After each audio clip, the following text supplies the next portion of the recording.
아멘. 우리 옆 사람 얼굴을 바라보면서 우리 함께 인사하겠습니다. 사랑합니다. 사랑합니다. 사랑합니다. 예, 우리 한 번 더 해볼까요? 우리 옆 사람 얼굴 바라보면서 당신은 꽃보다 아름답습니다. 네. 예, 오늘은 맥주 감사 주일입니다. 이스라엘 절기 가운데 이 맥주절은 하나님께서 주신 첫 소산을 하나님 앞에 드리는 그러한 감사절입니다. 우리가 1년에 감사절이 두 번 있는데요, 하나는 맥주 감사주일이고 또 하나는 추수 감사주일입니다. 이스라엘 땅 가운데는 이른 비와 늦은 비를 주셔서 하나님께서 곡물을 자라게 하시고 이스라엘 백성들에게 주신 그 풍요로움을 하나님 앞에 감사하는 절기가 바로 맥주 감사주일이고 또 추수 감사주일입니다. 오늘은 그 첫 번째, 반년 동안 하나님께서 이스라엘 백성들을 먹여 살리시고 인도하셨다라는 그 의미로 주신 이 보리수확의 첫 번째 제물을, 첫 소산을 하나님 앞에 드리는, 첫 예물을 하나님 앞에 드리는 그러한 감사절입니다. 오늘 이 감사절에 이 말씀을 통해서 우리에게 하나님께서 은혜 베푸시기를 원하고, 이 맥주절의 감사절의 의미처럼 오늘 우리들의 신앙 가운데 어떤 감사를 하나님 앞에 드려야 하는지 오늘 우리가 이 말씀을 통해서 도전받고 깨닫는 시간이 되시기를 주님의 이름으로 간절히 소망합니다. 베이징의 나비 한 마리가 뉴욕의 폭풍을 일으킬 수 있다라는 이 이론이 바로 나비 효과라는 이론인데요, 미국의 기상학자 에드워드 로렌츠가 처음으로 제시한 이론인데, 오늘날 이 이론이 확대되어서 우리 과학의 분야에서는 이 아주 작은 변화가 매우 큰 차이를 만들 수 있다라는 뜻으로 물리학에서는 이 카오스 이론의 토대가 되는 이론이기도 합니다.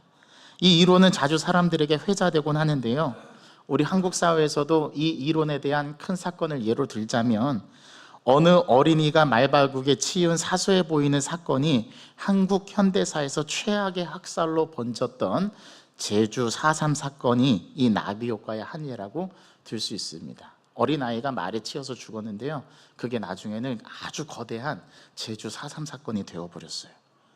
이런 나비 효과는 우리가 또 다른 법칙인 하인리 법칙의 이론적 근거도 되는데요, 어떤 대형 사고가 발생하기 전에는 같은 원인으로 수십 차례의 경미한 사고와 수백 번의 징후가 반드시 나타난다라는 통계학적인 법칙이기도 합니다. 그럼 우리가 잘 아는 일본의 관동 대지진도 수십 차례의 지진의 여진이 계속해서 이 땅을 뒤흔들었어요. 그러한 징후가 수백 번 있다가 마지막 이 관동 대지진이 터진 거예요. 엄청난 지진이었죠. 그야말로 일본 열도가 다 흔들리고 그 여파가 우리 대한민국까지도 있었던 그런 대지진, 전 세계적으로 아주 큰 사건으로 기록된 역사적인 그러한 지진이기도 합니다. 이런 것들이 바로 나비 효과라는 거예요. 성전 민문 앞에 있었던 베드로와 요한의 선포 한마디, 은과 금은 내게 없거니와 내가 있는 이것을 너에게 주노니 곧 나사렛 예수 그리스도의 이름으로 걸으라 라고 선포했던 이 한마디가 지금 계속해서 폭풍처럼 3장을 이어서 4장에서도 계속 이 사건이 다루어지고 있어요. 계속 이 여운들이 더 증폭돼서 지금 예루살렘의 온통 이 사건으로 지금 난리가 난 상황이라는 거죠. 오늘 본문은 그 결과 종교자들이 베드로와 요한을 체포하여 구금하고 또 그들을 신문하는 오늘 내용이 첫 내용에 담겨 있습니다. 이 베이징의 나비 한 마리의 날갯짓이 뉴욕의 폭풍을, 토네이도를 일으킬 수 있듯이 성전 미문에서 보행 장애자 한 명이 걷게 된 사건은 엄청난 파급 효과를 몰고 왔어요. 오늘 성경에 보니까 베드로와 요한의 말을 듣고 그 베드로와 요한이 지금 옥에 갇혀 있는데도 그들이 선포한 이 복음, 그들이 말한 이 설교 한 편이 예루살렘에 있는 남자의 수가, 예수 그리스도를 믿게 되는 남자의 수가 5,000명이 되었다라고 오늘 성경은 증언하고 있어요. 성도 여러분, 우리는 살아가면서 수많은 벽을 만나죠. 세상은 끊임없이 우리에게 조용히 하라고 말합니다. 예수의 이름을 말하지 말라고 협박합니다. 예수 그리스도께 영광을 돌리고 또 대중에게 인기를 받는 그런 스타들이 나와서 마지막 연말 시상 때 이 모든 영광을 하나님께 돌린다라고 하면 모든 사람들이 저 예수쟁이라고 손가락질합니다. 그럼 마땅한 일인데도 말이죠. 사람들은 예수 믿는 것을 드러내지 말라고 협박합니다. 적당히 타협하면서 살아가라고 유혹합니다. 왜 너만 그렇게 유별나다라는 거죠. 왜 그렇게 너는 예수 그리스도를 믿는 것을, 너의 종교를 왜 자꾸 너는 공식 석상에서 이야기하느냐? 불편하니까 말하지 말아라. 이렇게 우리에게 협박합니다. 오늘 본문 속 사도들이 처한 상황이 바로 그랬습니다. 그들은 체포가 되었어요. 사람들에게 너희가 죽인 그 예수 그리스도, 나사렛 예수 그리스도가 이 사람을 걷게 했다라는 그 표적과 기적 사건이 펼쳐지니까 심지어 종교 지도자들이 베드로와 요한을 붙잡아 옥에 갇히고 이틀날까지 구금합니다. 그리고 그들에게 위협하죠. 너희들이 도대체 무슨 권세로 이런 말 할 자격을 누가 너희들에게 주었느냐? 이 말 안에는 우리들은 너희에게 그런 권한을 준 적이 없어 라고 암묵적인 전제가 깔려 있는 거죠. 그러니까 너희들은 이 일을 하는 거는 불법이야, 이 일을 해서는 안 돼 라고 저지하는 겁니다. 베드로와 요한은 날 때부터 걷지 못하게 된 이를 나사렛 예수 이름으로 걷게 하고 그 예수 그리스도의 이름의 능력으로 그 사람이 온전히 자유하게 되고 그 질병에서, 그 못 걷게 되는 질병에서 놓이게 되었어요. 여러분 어떻게 해야 됩니까? 박수를 쳐주고 너무 잘했다 칭찬해도 모자를 파네. 종교 지도자들은 그들을 불러 누가 너에게 이렇게 할 권세와 이렇게 말할 수 있는 그런 권한을 주었느냐라고 이들을 다그치고 몰아세웁니다. 세상의 권력자들은 이 날 때부터 걷지 못하게 된 일을 고쳐준 것, 그리고 이가 걷게 된 것에 대해서 권력자들은 분노합니다. 여러분 왜 이런 일이 일어나게 된 걸까요? 아니 못 걸으면서 평생 구걸하던 사람이 걷게 되고 치유되면 그것을 축하하고 감사하고 기뻐해야 되지 않을까요? 그것도 40여 년이 넘는 날 때부터 아예 걷지를 못했어요. 이 사람이 걷게 되었다라는 그 사실에 감격하고 그 사람을 축하하고 너무 걷게 되어서 잘 됐다라고 함께 기뻐해 줘야 되는 거 아닙니까? 심지어 그냥 일반 평민 백성이라면 몰라요. 이 모든 사실을 너무나 잘 알고 있고 어떻게 일어났는지 그 과정까지도 잘 알고 있는 종교 지도자들이 오히려 축복해주고 하나님 앞에 감사를 드리고 예배해도 모자를 파네 그들은 베드로와 요한을 잡아다가 구금해버립니다. 왜요? 이러한 기적을 행했다라는 거죠. 나사렛 예수 그리스도의 복음을 전했다라는 거죠. 여러분 이게 옥에 갇힐 일일까요? 한번 생각해 보십시오. 그런데 종교 지도자들은 사도들을 붙잡아 감옥에 가두었습니다. 내가 못하는 걸 그들이 하니까 시샘이 나서요? 여러분 오늘 그런 단순한 그런 문제가 아니에요. 오늘 이 본문은 안진뱅이를 걷게 했다라는 그 표적 자체에 있지 않아요. 그 표적이 불러일으키는 의미가 뭐냐, 이 표적이 도대체 무엇을 말하는 거냐. 그래서 우리 지난 시간에 표적 너머에 있는 하나님의 복음이라는 여러분들이 그 복음의 실체에 대해서 우리가 함께 나누지 않았습니까? 위협과 공포가 가득한 그 자리에 서서 베드로는 떨지 않았어요. 그리고 도망치지 않았어요. 기죽지 않았어요. 오히려 성령이 충만하여 담대하게 그들에게 외칩니다. 뭐라고 외칩니까? 우리 4장 12절 말씀을 함께 읽어보겠습니다. 시작. 다른 이로서는 구원을 받을 수 없나니 천하 사람 중에 구원을 받을 만한 다른 이름을 우리에게 주시니 없음이라 하였더라. 그리고 심지어 오늘 베드로가 뭐라고 이야기하는가 하면은요, 사도들 가운데 세우고 묻되 너희가 무슨 권세와 누구의 이름으로 이런 일들을 행하였느냐라고 묻자 그 오히려 백성의 관리들과 장로들에게 뭐라고 말하냐면 9절의 말씀에 이렇게 기록되었습니다. 만일 병자에게 행한 착한 일에 대하여 이 사람이 어떻게 구원을 받았느냐고 너희들이 오늘 우리에게 질문한다면, 가정을 하고 이 일의 이 역사와 이 기적의 일으킨 주인공은 내가 아니라, 우리가 아니라 너희들이 십자가에 못 박게 내어주었던 나사렛 예수 그리스도의 능력으로 이 사람이 낫게 되었더라고 기죽지 않고 쫄지 않고 담대하게 선포합니다. 여러분, 베드로가 바뀌긴 바뀌었죠. 예수님께서 고난당하실 때 계집종 하나가 너도 예수님과 함께 있었던 그 갈릴리 사람이 맞다 라고 말하니까 나는 아니다, 나는 그 사람이 누구인지를 모른다, 예수님을 부인했어요. 또 한참 후에 불을 쬐다가 어떤 사람이 너는 그 갈릴리 도당이 확실히 맞다, 너의 말하는 어투와 그게 갈릴리에서 온 예수님과 똑같다. 그러자 나는 진짜 아니거든, 왜 나를 이렇게 몰아세는 거야, 나는 그들과 달라, 나는 그와 함께 있지 않았어 라고 또 거절했어요. 마지막에 세 번째로 너는 그 사람이 확실한데 라고 얘기하니까 오히려 예수 그리스도를 저주하면서 나는 그를 몰라. 그때 예수님의 눈과 딱 베드로가 마주치잖아요. 누군가 영화 감독이 돼서 누가 그런 거를 좀 아주 디테일하게 좀 만들어 봤으면 좋겠어요. 그 만나는 그 눈빛, 예수님과 베드로가 딱, 베드로가 부인의 마지막 세 번째 부인했을 때 닭이 울면서 딱 예수님의 눈과 베드로가 마주치는 그 눈빛을 좀 잘 그려내 봤으면 좋겠어요. 그럼 정말 감동이 될 텐데.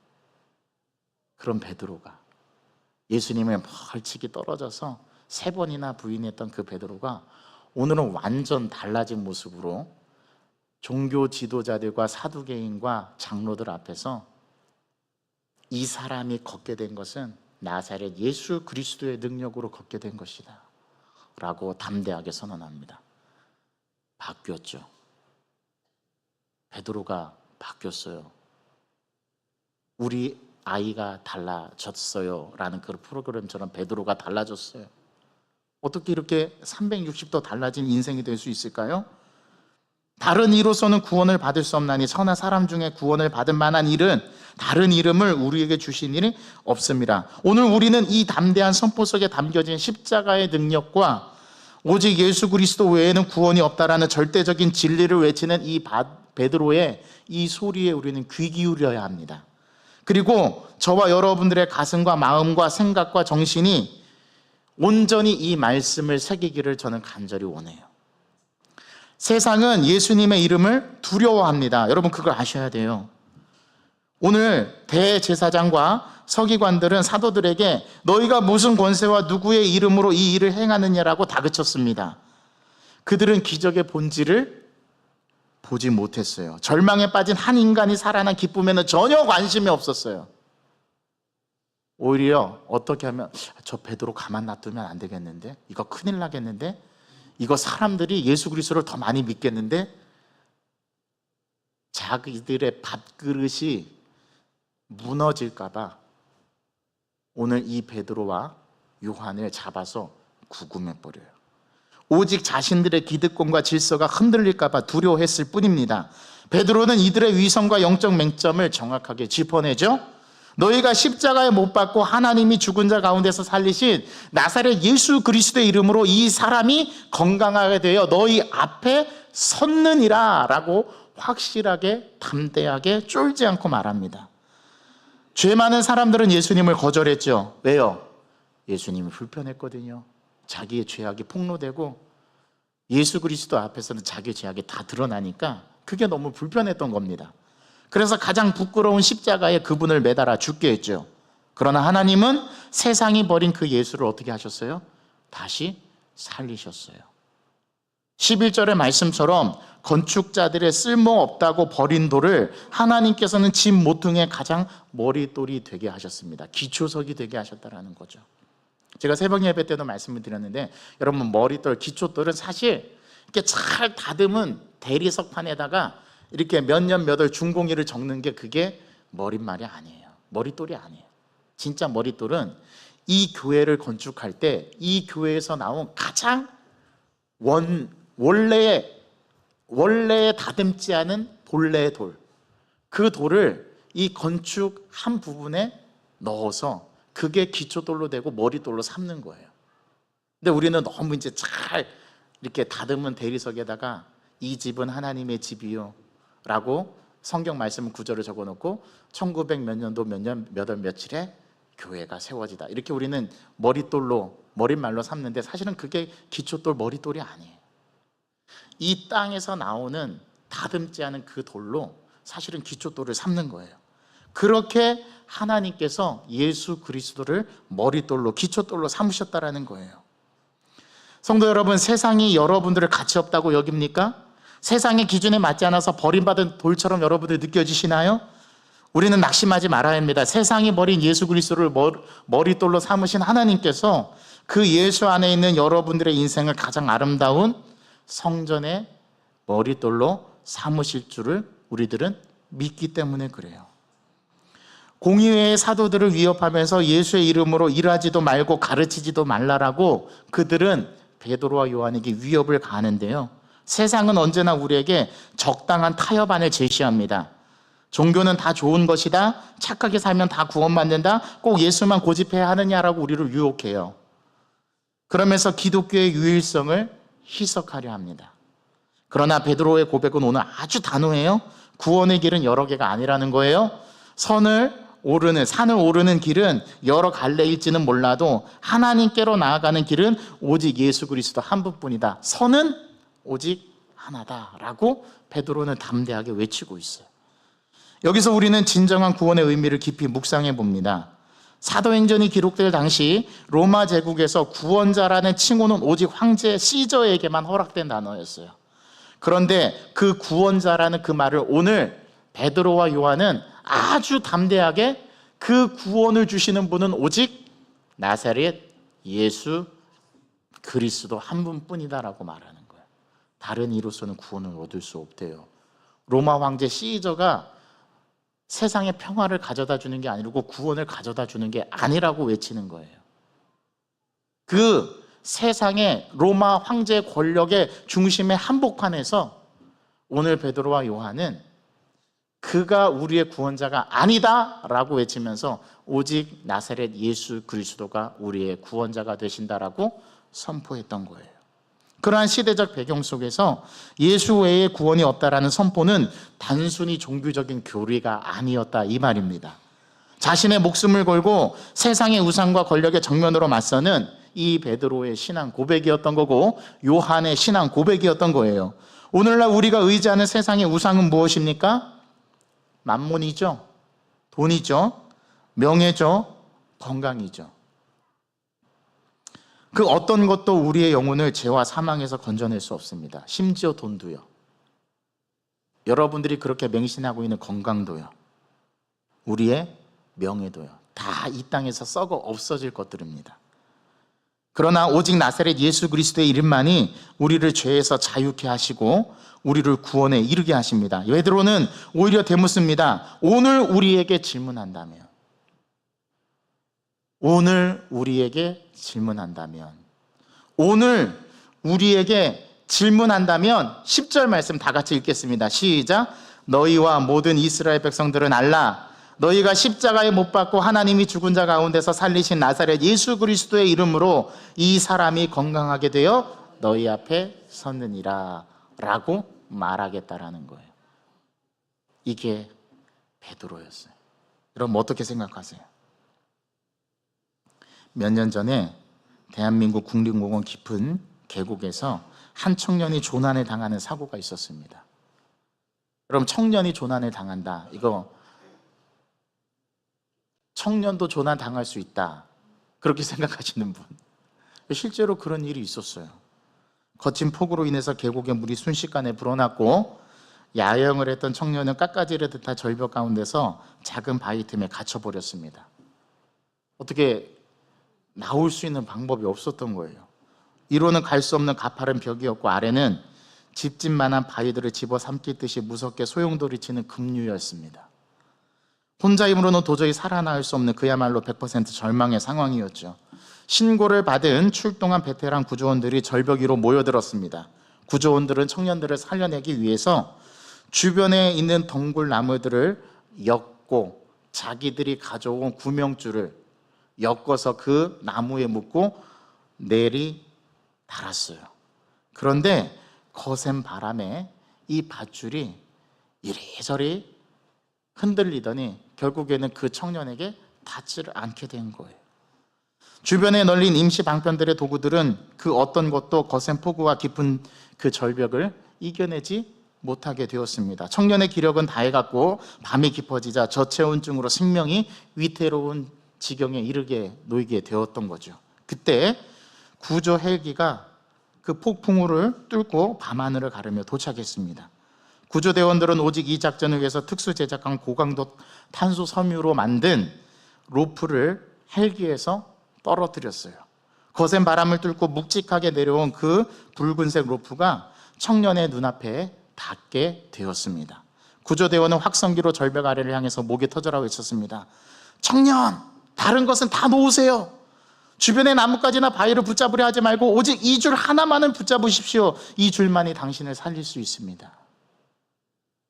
청년은 자신의 힘을 완전히 빼고 오직 상공에서 내려온 그 단 하나의 생명줄에 온몸을 묶었습니다. 그리고 몇 분 뒤 청년은 차갑고 어두운 죽음의 계곡에서 벗어나 따뜻한 구조대원들의 품으로 들어올 수 있었습니다. 만약 그때 이 청년이 그 로프를 신뢰하지 못하고 자기의 몸으로 감지 않았다면 이 청년은 구조되지 못했을 겁니다. 온몸에 힘을 빼고 자기의 몸을 다 그 로프에 맡겼을 때 그 청년은 그 위험한 지역에서 구출될 수가 있었던 거죠. 우리는 바로 이 조난당한 청년과 같습니다. 우리의 영혼이 바로 이 조난당한 청년의 모습입니다. 왜 그러냐면요, 죄와 사망의 거센 급류가 우리를 삼키려 할 때 세상이 던져주는 인간의 선행이나 철학이나 도덕이나 재물이나 이런 것들은 썩는 동아줄은 우리를 구원하지 못하기 때문입니다. 우리를 구원할 수 있는 유일한 단 하나의 붉은색 로프는 나사렛 예수 그리스도의 이름밖에는 없어요. 하나님께서 다른 구원받을 만한 이름을 우리에게 주신 일이 없다고 말씀하셨어요. 구원의 이름은 여러 개가 아닙니다. 이것저것 함께 잡으려 해서도 안 됩니다. 내 힘과 세상의 우상을 다 내려놓고 하늘로부터 내려온 유일한 구원의 이름 나사렛 예수라는 그 생명을 두 손으로 꼭 붙잡을 때 우리는 비로소 죄의 깊은 수렁에서 건짐을 받게 되는 줄을 믿으시기를 바랍니다. 만일 우리에게 질문한다면 저와 여러분들의 입술에는 나사렛 예수만이 우리의 구원이다라는 이 고백이 흘러나와야 될 줄 믿습니다. 사랑하는 성도 여러분, 사내들인 공회에서 공포 앞에서도 당당할 수 있었던 이 베드로의 태도, 이 베드로의 확신, 이 베드로의 믿음은 어떻게 그렇게 할 수 있었을까요? 그 이유가 무엇이었을까요? 베드로와 요한은 보았기 때문에 그래요. 뭘 보았을까요? 십자가에서 무력하게 죽으신 줄 알았던 예수님이 부활하셔서 우리의 진정한 구원자가 되셨다는 것을 목격했기 때문이에요. 부활하신 예수님을 만났기 때문이에요.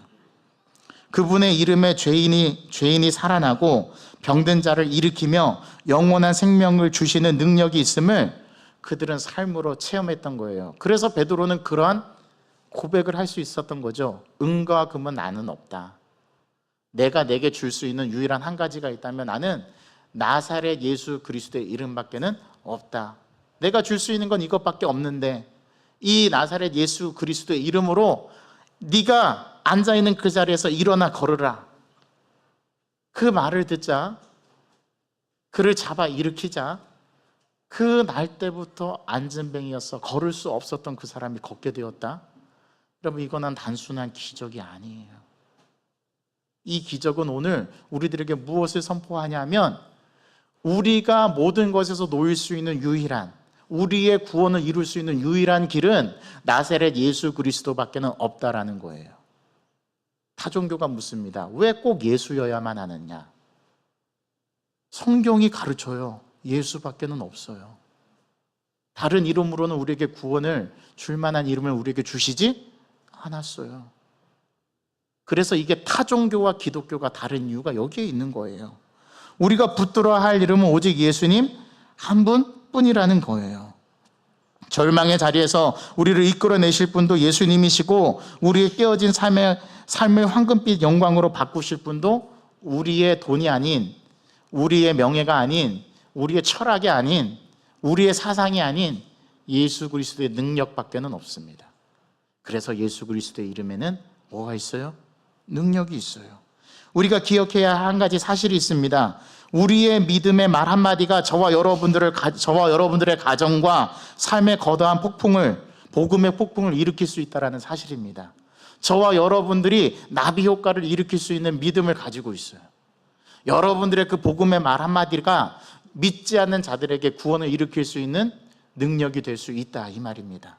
베이징의 나비 한 마리의 그 날갯짓이 뉴욕의 거대한 폭풍을 일으키는 것처럼, 여러분들이 구원의 복음의 한마디가 여러분들의 가정을 살려내고, 이 교회를 살려내고, 대한민국을 살려내는 거대한 복음의 영적 폭풍이 될 수 있다, 이 말입니다. 여러분들의 신앙의 나비 효과가 여러분들의 가정 구성원들의 구원시키는 도구로 사용되고, 마침내 내가 속한 공동체에 영향을 주고, 더 나아가 여러분들의 직장과 여러분들이 딛고 있는 삶의 터전 가운데 엄청난 영적 폭풍을 몰고 올 수 있다는 사실입니다. 저와 여러분들은 그런 존재라는 거예요.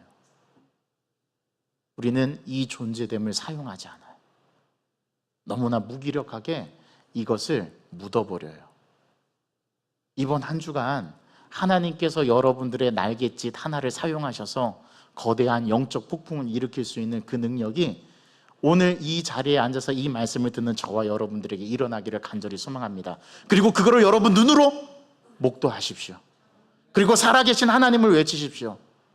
그리고 여러분들에게 임한 진정한 이 구원의 능력이 무엇인가를 몸으로 느끼고 깨닫는 한 주간의 삶이 되시기를 간절히 소망합니다. 그 주인공이 누구라고요? 여러분들이에요. 말씀을 맺습니다. 이번 한 주간 세상으로 나아갈 때 세상의 권세 앞에 쫄지 마십시오. 기죽지 마십시오. 여러분들에게는 예수 그리스도의 이름의 능력이 있습니다. 천하 사람 중에 구원받을 만한 다른 이름을 우리에게 주신 일이 없음이라고 외쳤던 사도들의 그 담대함을 저와 여러분들이 소유하기를 원합니다. 오직 예수 그리스도의 이름으로 인생의 머릿돌을 삼고 그분의 능력을 의지하여서 세상 속에서 넉넉히 승리하는 우리 영광교회 모든 권속들 되시기를 주님의 이름으로 축복합니다. 그래서 다음 주에 우리가 만났을 때, 목사님, 지난주 설교 말씀이 맞았어요. 제 삶에 나비 효과가 일어났어요. 제가 작심하고 말했던 내 행동의 작은 변화가 내 안에 주변에 있는 엄청난 영향을 미치고, 제가 그것을 두 눈으로 목도해 하는 놀라운 일을 하나님께서 보여주셨어요. 이런 고백이 저와 여러분들의 삶의 고백이 되기를 주님의 이름으로 간절히 소망합니다. 하나님 아버지, 베이징의 나비의 날갯짓 하나가 뉴욕의 폭풍을 일으킬 수 있다는 이 나비 효과는 우리들의 신앙 가운데 나사렛 예수 그리스도의 능력이 얼마나 우리 삶 가운데 거대한 영적 폭풍을 몰고 오는지 그 위력을 보여주었습니다.